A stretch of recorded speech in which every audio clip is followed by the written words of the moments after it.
ආයුබෝවන් සියලු දෙනාම කවිස් කේල්ගේ YouTube channel එකට පිළිගන්නවා. මැතිවරණ නිසා මැයි 7 වෙනිදා නිවාඩු ලබා දෙන පාසල් පිළිබඳව විශේෂ නිවේදනයක් අධ්‍යාපන දෙපාර්තමේන්තුව විසින් නිකුත් කර තිබෙනවා. දැන් අපි විශේෂ නිවේදනයට යොමු වෙලා බලමු. පළාත් පාලන ආයතන ඡන්ද විමසීම හේතුවෙන් මැයි 7 වෙනි දින පාසල් කිහිපයක් වසා දැමෙන බව අධ්‍යාපන අමාත්‍යාංශය නිවේදනය කර තිබෙනවා. පහත් සඳහන් පාසල් හැර සියලුම පාසල් එදිනට සාමාන්‍ය පරිදි පැවැත්වෙන බව අධ්‍යාපන අමාත්‍යාංශය විසින් නිකුත් කළ නිවේදනයේ සඳහන් වෙනවා. මේ අතර හෙට 6 වෙනිදා පැවැත්වෙන මැතිවරණ හේතුවෙන් අද පහ සහ හෙට යන දෙදින තිබෙනේ සියලුම පාසල් නිවාඩු ලබා දෙන බව අධ්‍යාපන අමාත්‍යාංශය විසින් නිවේදනයක් නිකුත් කර තිබෙනවා. මැයි 7 වන දින වැසෙන පාසල් වල නම් ලයිස්තුවක් පහත දැක්වෙනවා.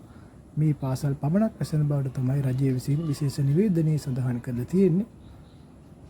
මේ වගේ වීඩියෝ දිගටම බලන්න අපේ කවිස් කේල්ගේ YouTube channel එක subscribe කරලා එකතු වෙන්න.